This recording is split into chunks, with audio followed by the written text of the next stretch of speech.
Hello दोस्तों, स्वागत है आपका एजुकेशन बाइट पर। हिंदी के हमारे लास्ट वीडियो में हमने अपना फर्स्ट चैप्टर कंप्लीट किया था। आज के वीडियो में हम सेकंड चैप्टर पढ़ने वाले हैं। इसका नाम है हिंदी भाषा में ध्वनियों को सुनकर समझना एवं शुद्ध उच्चारण। तो चलिए वीडियो स्टार्ट करते हैं। हिंदी की ध्वनियों को वर्णमाला में संकलित किया गया है। हिंदी वर्णमाला में दो प्रकार की ध्वनियाँ होती हैं। फर्स्ट कौन सी होती है? स्वर, और दूसरा व्यंजन। वर्णमाला तो हम सभी जानते हैं, हमने बचपन से पढ़ी होती है, जिसे हम ओलम भी बोलते हैं। तो हिंदी की ध्वनियों को वर्णमाला में संकलित किया गया है, जो दो प्रकार की होती हैं। पहला स्वर होता है और दूसरा व्यंजन। देखिए, ध्वनि का अर्थ या ध्वनि की परिभाषा हम जानें उससे पहले मैं आपको नॉर्मल भाषा में बताती हूँ कि असल में ध्वनि होती क्या है। हम किसी भी प्रकार की आवाज़ सुनते हैं या बोलते हैं, वो सभी प्रकार की ध्वनि होती है। जैसे पानी की आवाज़, किसी जानवर की आवाज़, हम जो बोलते हैं वो आवाज़ है। किसी भी प्रकार की जो भी आवाज़ होती है उसे ध्वनि बोलते हैं। तो ध्वनि का अर्थ जानते हैं अब। ध्वनि का अर्थ होता है आवाज़, मतलब हम किसी भी प्रकार की आवाज़ सुनते या बोलते हैं तो उसे ही ध्वनि बोलते हैं। अब ध्वनि की परिभाषा जानते हैं। तो भाषा शिक्षण में मुंह में स्वर तंत्रियों के मध्य से श्वास जब मुंह से बाहर निकलता है तब वह दांत, जीभ, ओठ आदि का भिन्न मुद्राओं से होकर अलग अलग प्रकार की आवाज़ करता है, तो इसे ही ध्वनि बोलते हैं। तो ये ध्वनि की परिभाषा है। अब हम इसे थोड़ा सा समझते हैं कि जब भी हम मुंह से कोई भी बात बोलते हैं या कोई भी आवाज़ निकालते हैं तो जो स्वर तंत्रियों के मध्य से जो श्वास बाहर निकलती है वह हमारे दांत, जीभ व ओठ आदि से टकराकर अलग अलग आवाज़ों के रूप में निकलती है, जिन्हें अलग अलग ध्वनि या अलग अलग वर्ण बोलते हैं। तो इसे आप अपनी लैंग्वेज में भी लिख सकते हैं। और यहाँ पर जो परिभाषा लिखी गई है, अगर आपसे परीक्षा में ध्वनि से रिलेटेड प्रश्न पूछा जाता है या ध्वनि की परिभाषा पूछी जाती है तो उसे आप अपने अकॉर्डिंग लिख सकते हैं। अभी हमने ध्वनि की परिभाषा को जाना। नेक्स्ट पॉइंट हमारा क्या है? ध्वनि का महत्व। हमारे जीवन में ध्वनि का क्या महत्व होता है, चलिए वो अब जानते हैं। एक प्रकार से कहें तो ध्वनि तथा उसकी भाषा में या भाषा के अभाव में मानव तथा जानवर के मध्य अंतर करना अत्यधिक कठिन होता है। इसका मतलब क्या है? यदि हमें ध्वनि का अच्छे से ज्ञान नहीं होगा, हम ध्वनि नहीं समझ पाएंगे या उसकी भाषा में अंतर नहीं कर पाएंगे, तो हमें ये स्पष्ट ही नहीं होगा कि जो आवाज़ हम सुन रहे हैं वो मानव की है, जानवर की है या पक्षी की है। तो अब हम कुछ पॉइंट्स देखते हैं जिनसे हमें पता चलेगा कि हमारे जीवन में ध्वनि का क्या महत्व होता है। फर्स्ट पॉइंट क्या है? भारतीय संस्कृति में अनेक परिवार बच्चे के जन्म के बाद उसके कान में कुछ शब्द कहते हैं। विभिन्न विश्वासों के अनुसार वे शब्द बालक का सर्वांगीण विकास करते हैं। तो ये भारतीय संस्कृति में ऐसा होता है, जब भी कोई भी नवजात बच्चा होता है तो उसके कान में कुछ शब्द कहे जाते हैं। ऐसा माना जाता है कि ये शब्द ही उस बालक का सर्वांगीण विकास करते हैं। नेक्स्ट पॉइंट है, ध्वनि रूपी एक एक शब्द सुनकर बालक भाषा को समझता है। जब भी छोटे से बच्चा एक एक वर्ण को सुनता है, अलग अलग प्रकार की ध्वनि को सुनता है, तब वह एक एक शब्द सुनकर बालक भाषा को समझने लगता है। नेक्स्ट पॉइंट क्या है?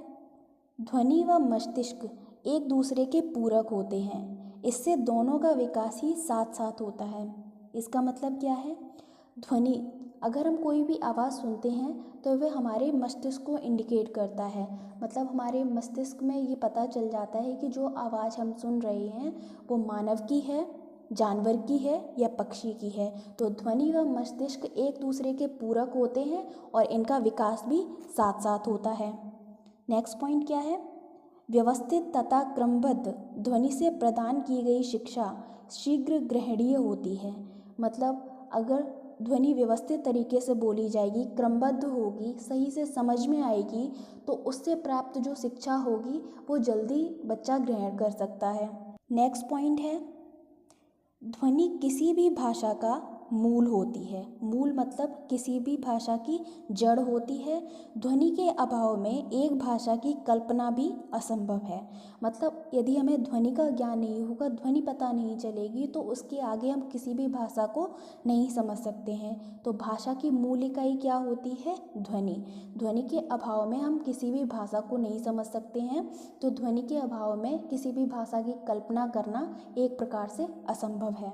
तो अभी हमने जाना कि ध्वनि किस प्रकार से हमारे जीवन में महत्व रखती है। नेक्स्ट पॉइंट हमारा क्या है कि भाषा विज्ञान के अनुसार ध्वनि का अर्थ क्या होता है। अभी कुछ देर पहले हमने जाना था कि ध्वनि का अर्थ होता है, शाब्दिक अर्थ होता है आवाज़। अब हम भाषा विज्ञान के अनुसार समझते हैं कि ध्वनि का अर्थ क्या होता है। ध्वनि शब्द का जन्म ध्वन धातु में इन या ई प्रत्यय जुड़ने से हुआ है। तो जब भी हम ध्वन धातु में इंड या ई प्रत्यय जोड़ते हैं तो ध्वनि शब्द बनता है। नेक्स्ट पॉइंट है, ध्वनि का शाब्दिक अर्थ होता है आवाज़ करना। ये हम कुछ देर पहले भी जान चुके हैं कि ध्वनि का जो शाब्दिक अर्थ होता है उसे आवाज़ करना बोलते हैं। ध्वनि किसी भी भाषा की प्रथम व मूलभूत इकाई है। ये भी हम जानते हैं कि भाषा की मूलभूत इकाई क्या है? ध्वनि। नेक्स्ट पॉइंट है, ध्वनि का लिखित रूप जो होता है वो वर्ण होता है। अगर आपसे प्रश्न पूछा जाता है कि भाषा की सबसे छोटी लिखित इकाई कौन सी है, तो आपको बताना है वर्ण। इसका आंसर होता है वर्ण।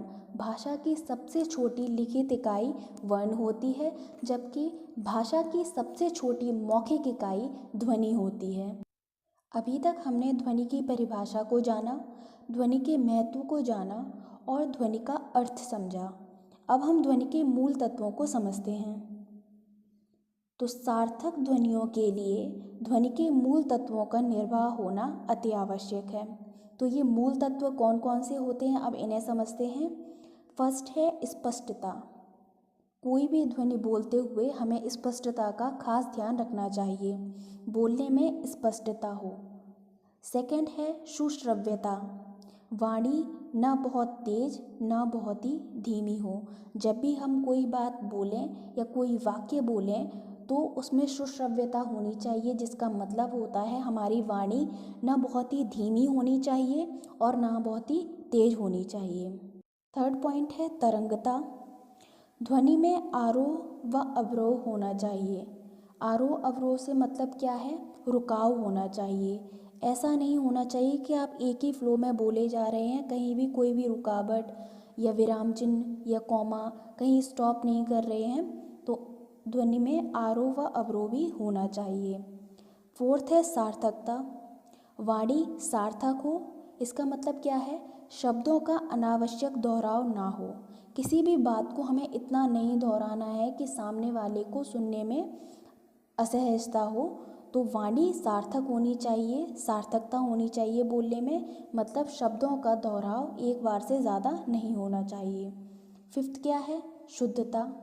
ध्वनि का उच्चारण समाज द्वारा मान्य होना चाहिए। मतलब हमें किसी के सामने बोलते हुए अपने जो वाक्य हैं उन्हें शुद्ध तरीके से बोलना चाहिए, जो समाज में मान्य हो। देखिए, ध्वनि टॉपिक से कई प्रकार के प्रश्न बनते हैं। ध्वनि के मूल तत्व क्या होते हैं? ध्वनि का अर्थ क्या होता है? ध्वनि की परिभाषा क्या होती है? ध्वनि के मूल तत्व या उसका महत्व बताइए। तो ये आपको ध्वनि को अच्छे तरीके से समझना है ताकि आपका परीक्षा में कोई भी प्रश्न गलत ना हो। अब हम ध्वनि के बारे में जान चुके हैं, इसके बाद हम वर्ण को पढ़ते हैं। चूँकि हमें वर्णमाला में बताया गया है कि उसमें 2 प्रकार की ध्वनियाँ होती हैं, जिसमें से एक स्वर होती है और सेकंड व्यंजन। तो हम वर्ण को पढ़ते हैं। भाषा की सबसे छोटी लिखित इकाई जो होती है वो वर्ण होती है, ऐसा हम अभी जानते हैं। वर्णों के 2 भेद होते हैं, पहला स्वर और दूसरा व्यंजन। ठीक है, तो वर्ण 2 प्रकार के होते हैं, फर्स्ट स्वर और दूसरा व्यंजन। अब हम स्वर को डिटेल में पढ़ते हैं। स्वर का अर्थ होता है ऐसा अक्षर जिसका उच्चारण स्वयं होता है, यानी इसे उच्चारित करने के लिए किसी दूसरे वर्ण की सहायता नहीं ली जाती है या किसी दूसरे व्यंजन की सहायता नहीं ली जाती है, स्वयं में ही पूर्ण होते हैं। अब स्वर कितने प्रकार के होते हैं? तो स्वर 3 प्रकार के होते हैं। पहला ह्रस्व स्वर, दूसरा दीर्घ स्वर और तीसरा प्लुत स्वर। तो अगर आपसे परीक्षा में पूछा जाता है कि वर्ण कितने प्रकार के होते हैं, तो वर्ण 2 प्रकार के होते हैं, स्वर और व्यंजन। जिसमें से स्वर कितने प्रकार के होते हैं, तो यह 3 प्रकार के होते हैं, पहला ह्रस्व, दूसरा दीर्घ, तीसरा प्लुत। अब हम स्वर के तीनों प्रकारों को डिटेल में पढ़ते हैं। तो फर्स्ट है ह्रस्व स्वर। इनकी संख्या 5 होती है।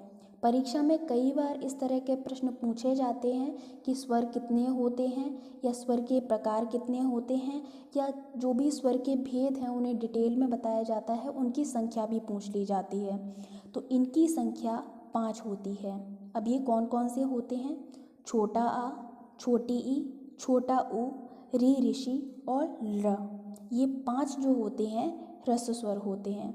इनको मूल स्वर भी कहते हैं। आपसे परीक्षा में ह्रस्व स्वर ना पूछ के मूल स्वर के नाम से भी प्रश्न पूछा जा सकता है। इनके उच्चारण में 1 मात्रा का समय लगता है। नेक्स्ट है दीर्घ स्वर। इन स्वरों में 2 मात्राओं का समय लगता है। जिस प्रकार ह्रस्व स्वरों को बोलने में 1 मात्रा का समय लगता है, उसी प्रकार दीर्घ स्वरों को बोलने में 2 मात्राओं का समय लगता है। अब ये दीर्घ स्वर होते कौन से हैं? बड़ा आ, बड़ी ई, बड़ा ऊ, बड़ी ए, ओ और ओ। जिन स्वरों को बोलने में 2 मात्राओं का समय लगता है उन्हें दीर्घ स्वर बोलते हैं। अब तीसरा प्रकार होता है प्लुत स्वर। इन स्वरों के उच्चारण में 3 मात्राओं का समय लगता है। ठीक है, तो जैसे हम उदाहरण इसका समझते हैं। इसका उदाहरण है ओम। ओम को जब हम बोलते हैं ओम, तो इसमें 1 मात्रा का भी समय नहीं लगता है, 2 मात्रा का समय भी नहीं लगता है, इसमें 3 मात्राओं का समय लगता है, तो इसे प्लुत स्वर कहते हैं। अभी हमने स्वर और उसके प्रकारों को डिटेल में पढ़ा। अब हम वर्ण का दूसरा प्रकार पढ़ते हैं, जिसे कहते हैं व्यंजन। तो ऐसे वर्ण जो दूसरे स्वर की सहायता से उच्चारित होते हैं उन्हें व्यंजन कहते हैं। जैसे हमने स्वर में पढ़ा था कि ये स्वयं में पूर्ण होते हैं, इन्हें उच्चारित होने के लिए किसी दूसरे वर्ड की आवश्यकता नहीं होती है। लेकिन व्यंजन जो होते हैं वो तभी उच्चारित हो सकते हैं जब उनके साथ कोई स्वर ऐड हो। मतलब ये स्वयं में पूर्ण नहीं होते हैं, ये स्वर की सहायता से ही बनते हैं। तो ऐसे वर्ण जो दूसरे स्वर की सहायता से उच्चारित होते हैं व्यंजन कहलाते हैं। अब जैसे हमने स्वर के भेद पढ़े थे कि वो 3 प्रकार के होते हैं, इसी प्रकार व्यंजन भी 3 प्रकार के होते हैं। फर्स्ट है स्पर्श व्यंजन, दूसरा है अंतस्थ व्यंजन, तीसरा है ऊष्म व्यंजन। चलिए अब हम इन्हें डिटेल में पढ़ते हैं।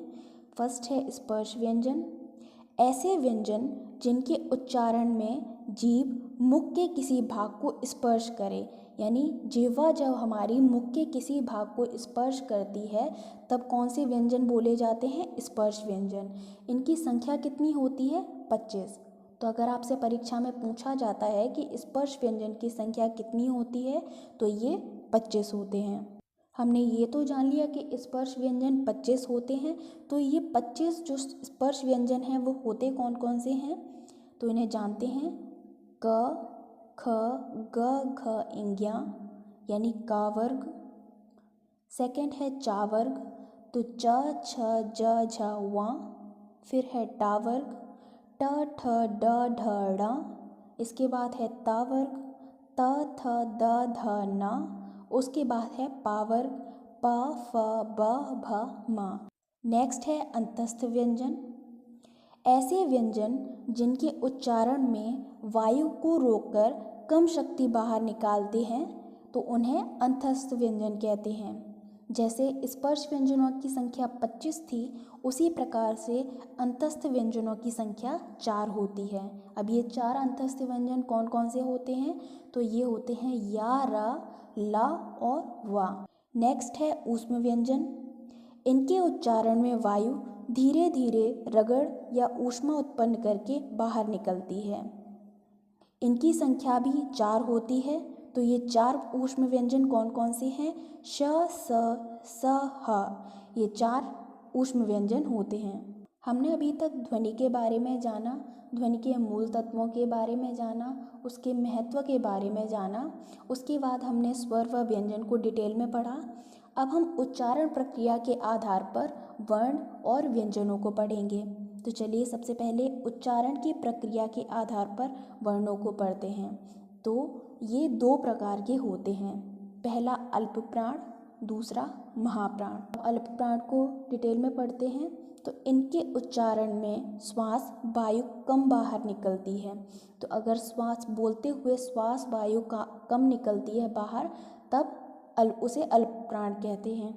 इसका उदाहरण है क ग इंग्या, च ज वा, ट ड ण, त द न, प ब म और यारा लावा यानी अंतस्थ व्यंजन भी इसी में आते हैं। ठीक है, तो इसे हम याद कैसे करेंगे? तो यहाँ पर मैंने एक ट्रिक लिखी हुई है। हम जानते हैं सभी का वर्ग, 5 जो स्पर्श व्यंजन मैंने बताए थे, जिन वर्गों को बताया था, उसी से हम समझते हैं। तो पहला, तीसरा और पाँचवा, उन्हीं वर्णों में से पहला, तीसरा और पाँचवा वर्ण हम इसमें लिखते हैं, तो ये अल्प प्राण होते हैं। तो इसे हम याद करेंगे कि 135 साल के बुजुर्ग में अल्प प्राण है। तो इस तरह हमें पता चल जाएगा कि पहला, तीसरा और पाँचवा जो वर्ण स्थान है वो उसमें अल्प प्राण है। नेक्स्ट है महाप्राण। श्वास वायु जब ज़्यादा बाहर निकलती है तब उसे महाप्राण बोलते हैं। ठीक है, तो अब हम इसके उदाहरण हम देखते हैं। ख घ, छ झ, ठ ड़, थ द, फ भ, श श श ह यानी ऊष्म व्यंजन। ठीक है, और इसकी ट्रिक क्या है याद करने की? दूसरा और चौथा जो वर्ण है वो महाप्राण में आते हैं। तो 2-4 लोग ही महान हैं या महाप्राण महान है, तो यहाँ महा से महाप्राण हो गया, तो 2-4 लोग ही महान हैं। तो इसका मतलब क्या है? दूसरा और चौथा वर्ण जो होगा वो सभी महाप्राण होंगे। अभी हमने उच्चारण की प्रक्रिया के आधार पर वर्ण कितने प्रकार के होते हैं वो जाना। अब हम उच्चारण की प्रक्रिया के आधार पर व्यंजन कितने प्रकार के होते हैं ये जानते हैं। तो स्वर तंत्रियों में कंपन होने से ये व्यंजन उच्चारित होते हैं। जिस प्रकार वर्ण 2 प्रकार के थे, उसी प्रकार ये भी यानी व्यंजन भी 2 प्रकार के होते हैं। तो फर्स्ट है अघोष व्यंजन, दूसरा है सघोष व्यंजन। अब हम इन्हें डिटेल में पढ़ते हैं। फर्स्ट है अघोष व्यंजन। जब स्वर तंत्रियों में कंपन नहीं होता है तब वहाँ पर अघोष व्यंजन होते हैं।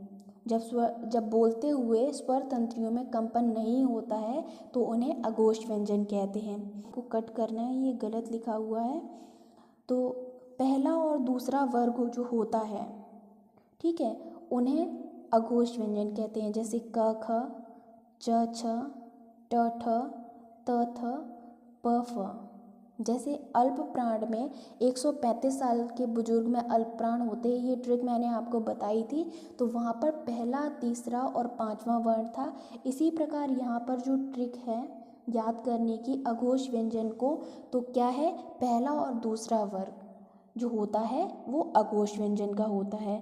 नेक्स्ट हम समझेंगे सघोष व्यंजन क्या होते हैं। जब स्वर तंत्रियों में कंपन होता है तब वहाँ पर क्या होता है? सघोष व्यंजन होता है।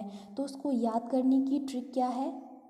इस तीसरा, चौथा और पाँचवा वर्ग वर्णों का तीसरा, चौथा और पाँचवा वर्ग सघोष व्यंजन होता है। तो ये कौन कौन से हैं? ग घ इंग्या, ज झ वा, ढ ढ ण, द ध न, ब भ म। अभी हमने जाना कि उच्चारण के आधार पर स्वर और व्यंजन या वर्ण या व्यंजन कितने प्रकार के होते हैं। नेक्स्ट हम समझते हैं कि अशुद्ध उच्चारण के क्या क्या कारण होते हैं। तो ये कारण निम्नलिखित हैं। फर्स्ट है अज्ञानता, मतलब अगर हमें किसी चीज़ की अज्ञानता, किसी चीज़ का ज्ञान नहीं होगा तो हम बोलते हुए उच्चारण गलत करेंगे। सेकंड है अक्षरों व मात्राओं का अस्पष्ट ज्ञान, अगर हमें अक्षरों का या मात्राओं का स्पष्ट रूप से ज्ञान नहीं होगा तो कोई भी भाषा, किसी भी प्रकार की भाषा को हम ना सही से बोल पाएंगे और ना लिख पाएंगे। थर्ड होता है शारीरिक दोष, अगर कोई भी बच्चा अपंग है या बोल नहीं पाता है, किसी के जीभ में प्रॉब्लम है या किसी के दांत में प्रॉब्लम है, किसी के ओंठ में प्रॉब्लम है, तो अगर उस किसी भी प्रकार का उसमें शारीरिक दोष है तो उससे भी उच्चारण अशुद्ध होता है। फोर्थ है शिक्षक का अशुद्ध उच्चारण। अगर बच्चे को शिक्षक द्वारा गलत उच्चारण करवाया जाएगा और बच्चा उसी का अनुसरण करेगा तो इस प्रकार भी वह अशुद्ध उच्चारण करने लगेगा।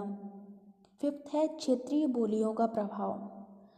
हम लोग बच्चे अलग अलग क्षेत्रों से आते हैं स्कूल में, तो जहाँ पर जिस प्रकार की बोली बोली जाती होगी, गलत सही जिस प्रकार की भी, तो बच्चा उसी प्रकार की भाषा को सीखेगा। तो इस प्रकार से क्षेत्रीय बोलियों का भी अशुद्ध उच्चारण पर प्रभाव पड़ता है। नेक्स्ट है सामाजिक प्रभाव। तो सामाजिक प्रभाव से आशय क्या है कि हम समाज में एक दूसरे से मिलते हैं, तो अगर हमें कोई गलत उच्चारण करता हुआ मिलता है और हम उसी का अनुसरण करते हैं या बच्चा भी उसी चीज़ का अनुसरण करता है तो वह अशुद्ध उच्चारण करने लगता है। तो एक ये भी कारण है कि सामाजिक प्रभाव के कारण अशुद्ध उच्चारण होता है। सेवेंथ है आदत का प्रभाव। मतलब अगर बच्चा गलत बोलते बोलते उसकी आदत वही बन जाती है तो वह उसी प्रकार की बात को गलत तरीके से ही लिखेगा, तो ये भी एक प्रकार का कारण है अशुद्ध उच्चारण का। लास्ट और एट्थ है असावधानी। मतलब पढ़ते हुए या किसी को सुनते हुए हम किसी भी प्रकार की असावधानी करते हैं तो ये भी एक कारण है अशुद्ध उच्चारण का। आज के वीडियो में हमने कई इम्पोर्टेंट टॉपिक्स को पढ़ा, जैसे ध्वनि, वर्ण, स्वर, व्यंजन, अशुद्ध उच्चारण, शुद्ध उच्चारण आदि। ये सभी इम्पोर्टेंट मोस्ट इम्पॉर्टेंट टॉपिक्स हैं जो परीक्षा में आपसे प्रश्न इनसे पूछा ही जाता है। तो आपको ये ध्यान रखना है, अच्छे से पढ़ना है इसको, ताकि परीक्षा में आपका कोई भी प्रश्न गलत ना हो। वीडियो आपको कैसा लगा कमेंट में ज़रूर बताएं। इसके आगे का नेक्स्ट चैप्टर हम नेक्स्ट वीडियो में कंप्लीट करेंगे।